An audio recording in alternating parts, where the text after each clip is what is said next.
welcome sa Our Lady of Lazaret Quasay Parish kung saan ayos lang umiyak at samahan tayo ng mahal na ina sa pag-iyak at sa pagdarasal upang maging maayos ang lahat. Kamusta po? Kamusta ang inyong pag-asa? Lalong-lalo na para sa bansang ito. Halimbawa, sa ongoing investigation na nangyayari ngayon sa mga maanumalyang proyekto ng flood control. Ano sa tingin niyo? May patutunguhan kaya ito? May pag-asa kaya ito? May mapaparusahan kaya ng malalaking tao? Magkakaroon pa kaya ng significant na pagbabago sa bansang ito? Kamakailan, kung napansin po ninyo sa mga nakatutok sa social media o kahit paminsan-minsan lang, naglabasan yung mga video clips, naglabasan yung mga pictures ng pagpoprotesta ng mga Indonesians sa kanilang mga politicians. Ito'y dahil na fed up na sila sa korupsyon sa pamahalaan. Kaya pumunta na sila sa lansangan. Ipinarating na ang kanilang mga karaingan. Niransak pa ang ilang bahay ng mga politicians. Walang duda na ang mga nagpakalat ng films, ng videos, ng pictures na ito sa ating bayan ay merong isang layunin. Hindi lang ang insinuate, kundi isuggest pa sa atin na ganun din ngayon ang gawin natin. Sapagkat sang-ayon pa nga sa narrative ng mga nagpapakalat ng mga videos at clips at pictures, hindi naman masyadong corrupt sa Indonesia kumpara sa bansa natin. Kaya kung meron silang rason na gawin yon, mas meron tayong dapat na rason na gawin to. Nakita nyo na? Pero pansinin po ninyo ang attitude ng mga Pilipino. Hindi na basta-basta kakagat sa ganong imbitasyon. Kahit na hirap na tayo, kahit na fed up na rin tayo, kahit na busit na rin tayo. Bakit? Marami din naman siyempreng magagandang rason para dyan. Pero, ang isang negatibong rason para dyan, alam niyo kung ano? Bandal na tayo. Nakailang people power na. Nakailang palitan na ng literato. Kaya't ano yung lagi nating sinasabi sa ngayon? Pare-pareho lang naman. Hindi ko sinasabing mag-aklas. No. Pabor ako sa hindi pag-aaklas. Okay? Ang gusto kong makita niyong punto ay yung tila bagang nawawal na tayo ng pag-asa. Parang gusto na lang nating tanggapin yan na lang talaga ang sistema. Come to think of it, hindi lang ito flood control. Hindi pa nakakasama dito ang mga daan, ang mga silid paaralan, ang korupsyon sa ating healthcare, sa ating education, sa kosto. Dami nito. Tip of the iceberg lang ito.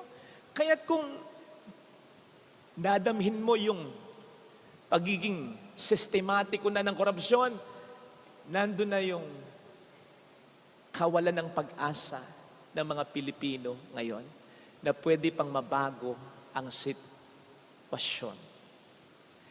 Sa ganyang kalalagayan, ang sasabihin ko, wag naman. Kaya nga sabi ko, negatibo yung dahilan. Wag naman. Sapagkat tandaan po ninyo, ang kawalan ng pag-asa ay simula ng kamatayan. Lagi natin sinasabi, habang may buhay, huwag kayong matakot sumagot, hindi ko babaguhin. Habang may buhay, pero pwede mo ring baligtarin yun. Habang may pag-asa, may buhay pa. Kapag ang tao nawala na ng pag-asa dahil sa tindi ng sakit mo, sa problema mo sa asawa mo, sa problema mo sa anak mo, ayun, simula na ng kamatayan mo, niya, o ng buong pamilya? Literally or figuratively, metaphorically. Kaya, huwag mawawala ng pag-asa. Sapagkat, meron tayong dahilan para umasa. Ang Diyos. Sapagkat ang Diyos ay Diyos ng pag-asa. Isa sa mahalaga niyang characteristics is the God of hope. Ngayon po ay pinagdiriwang natin ang kapistahan ng kapanganakan ng mahal na ina.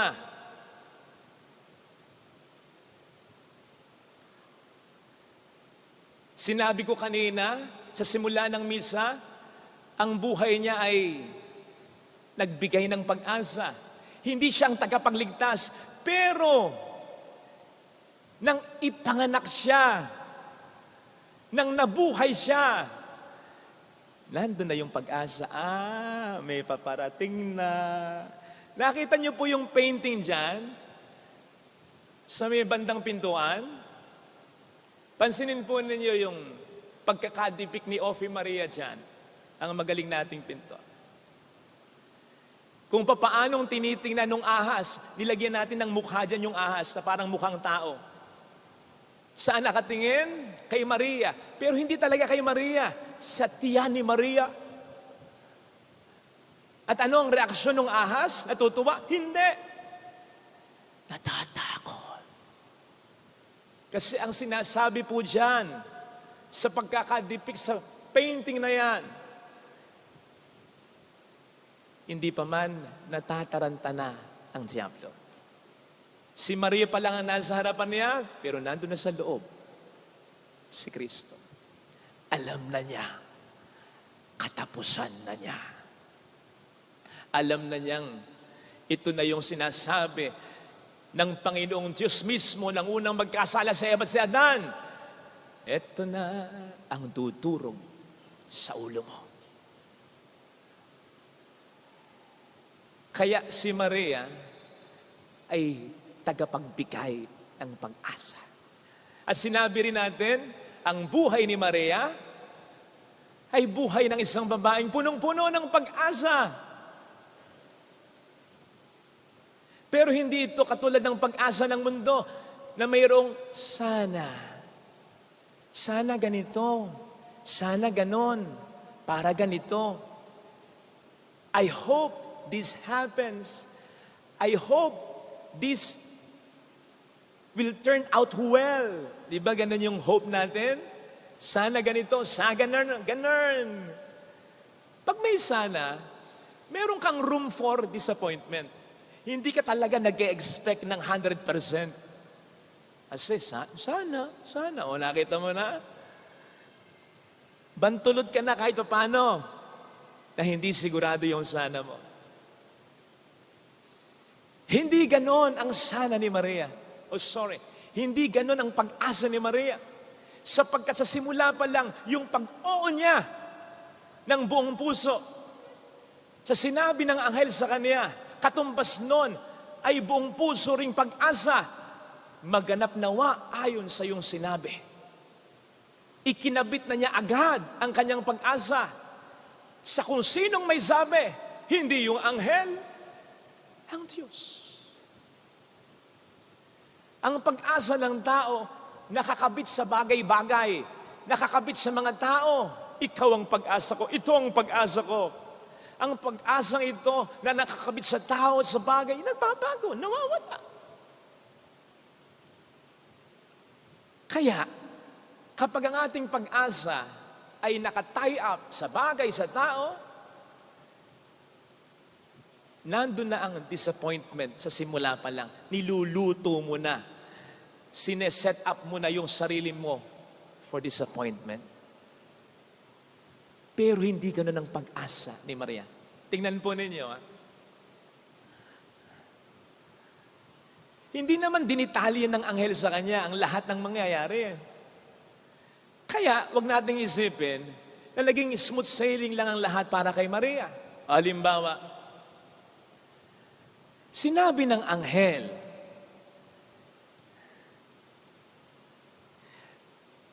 na ang magiging anak ni Maria ay tagapagligtas. Isipin nga po ninyo, pinapahirapan si Jesus, hindi makaligtas-ligtas. Walang nagliligtas. Ang kanyang mga alagad, nagpulasan, na parang hindi na siya kakilala. Na parang kinalimutan na siya. Ang sabi ng anghel, ang magiging anak ni Maria ay hari. Hari. Anong klaseng hari yon? Ang trono, krus. Ang palasyo, kalbaryo.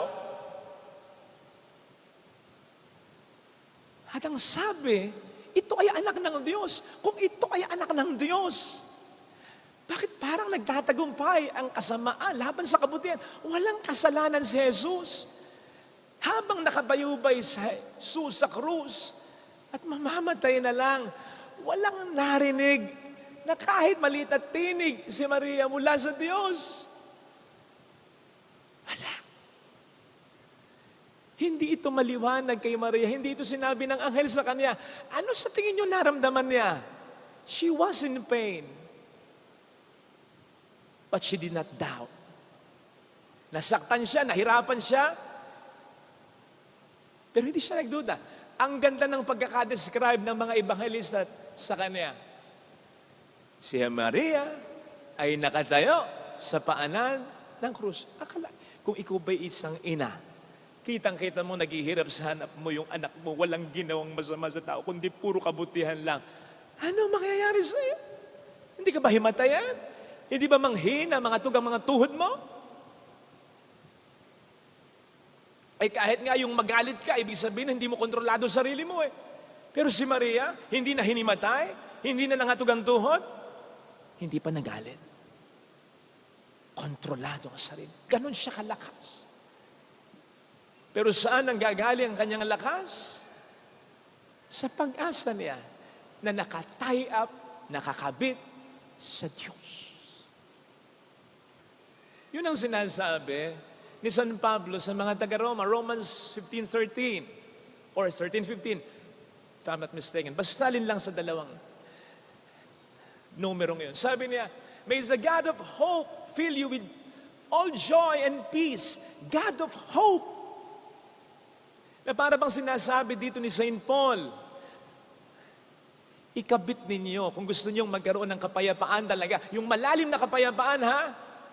Yung kahit nagkakagulo na sa kapaligiran mo, payapa ka pa rin. Yung malalim na, kagalakan na, hindi simpleng kaligayahan na kapag magandang sitwasyon, masaya ka. No, yung kagalakan na kahit pangit yung sitwasyon, still there's joy in your heart. For you to have all joy and all peace, tie your hope with God. Ikabit ninyo ang inyong pag-asa sa Diyos ng pag-asa. Upang anuman ang mangyari along the way, masasaktan ka, mahirapan kang intindihin.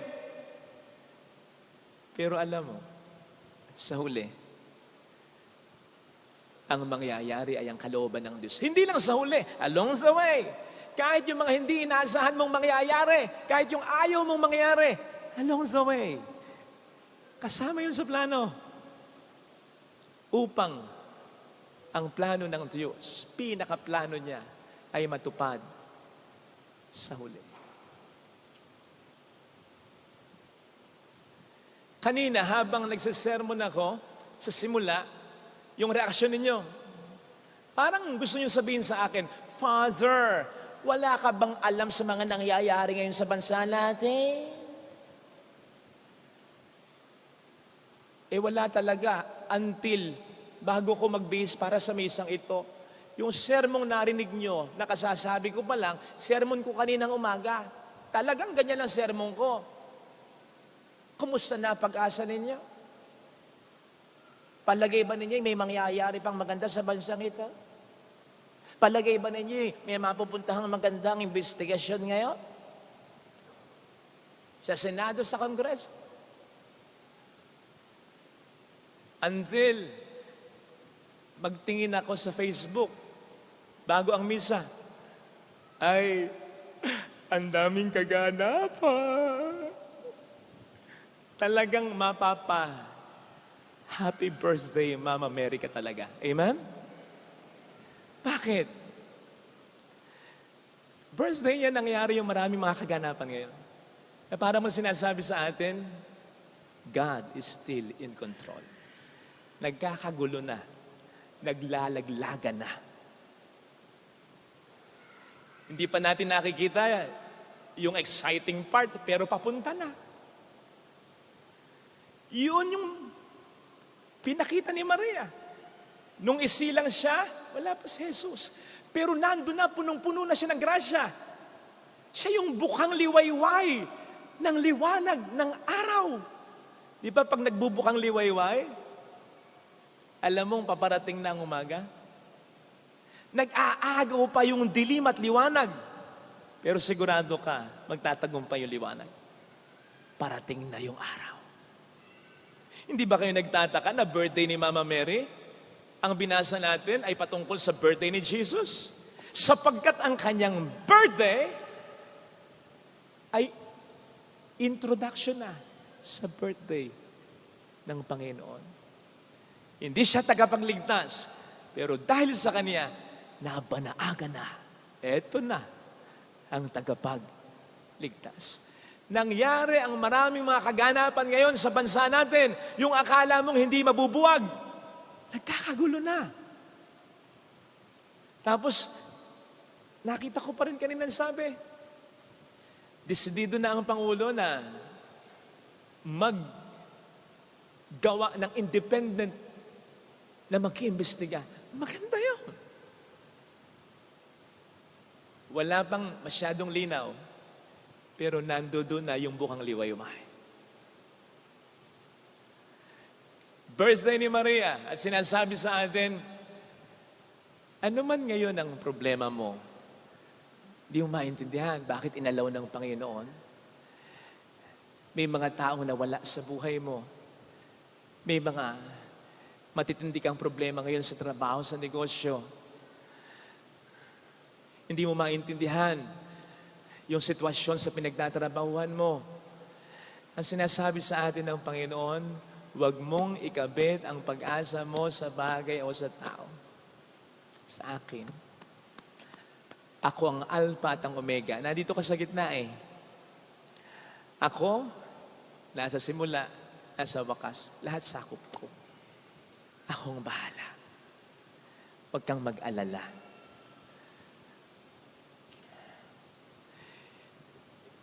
Hindi ko alam kung napansin ninyo na simula pa nang magpatayo tayo ng simbahan, simula pa lang, hanggang ngayon na tumutulong na tayo sa iba't ibang mga simbahan, kapilya, at mga taong nangangailangan, hindi nyo ba napansin na wala tayong pinagkakautangan ng loob kahit isang tao? Kapag may piyesta, magpipiyesta na naman tayo. Wala kayong makikitang si Ginoon Aquinang, si congressman, si mayor, si gobernador. Wala tayong ganun. Kasi sa simula pa lang, naisip ko na rin talaga, mahirap ikabit yung tiwala sa tao, sa bagay. Kung gusto ng Panginoon na itayo ito, itatayo niya ito. And indeed, along the way, may mga frustrations, disappointments, ay ganito, ay ganon, ay ganon. Pero ang mas pinaiiral lang natin talaga, along the way din, basta gusto ng Panginoon na matayo ito, matatayo ito. Hanggang ngayon, katulad po ng sabi ko sa inyo, kung malalaman, basta yung kolekta po natin sa buong linggo, hindi sasapat actually. Hindi sasapat sa mga tinutulungan at nilalabas natin na tulong. Hindi talaga sasapat. Masabi ko po sa inyo, ang pasweldo natin sa mga pinapagawa natin mga chapels ay nasa 400,000 weekly. 400,000. Kumakain pa rin naman ako, di ba? I mean, nakatutulong pa tayo sa iba. Hindi lang yan. Kaya marami pong salamat din sa mga kasama natin na nagsisimba online. Yun talaga, nagtutulong-tulong kayong narito at sila sa iba't ibang panig ng mundo. At sinong may kagagawa nito? Hindi ang Panginoon na siyang may gusto ng lahat ng mga ginagawa nating proyekto. Bakit malakas ang loob natin? Ako po sa pangunguna, nangunguna sa inyo, kasi nakita ko, basta ang katwiran ko lagi, pag gusto ng Diyos, mangyayari. Eh di kapag wala ng pondo, eh di stop na pagtulong. Yan lang naman yun. Basta gusto niya. May mga mangyayaring hindi maganda, disappointments, frustrations, pero sa huli, yung kalooban pa rin niya ang mangyayari talaga. Kaya kapatid, anuman ang naranasan mong problema ngayon, hindi aksidente na ngayon ay kaarawan ng mahal na ina. Siya na umasa sa Diyos at siya na naging pag-asa ng mundo. Hindi aksidenteng marinig mo ang humilyang ito na nagsasabi sa iyo, huwag mong ikabit sa bagay sa tao ang pag-asa mo, kundi sa Diyos lamang at hindi mo ito pagsisisihan. Ito sana ang hiling nating biyaya sa ating banal na pagdiriwang.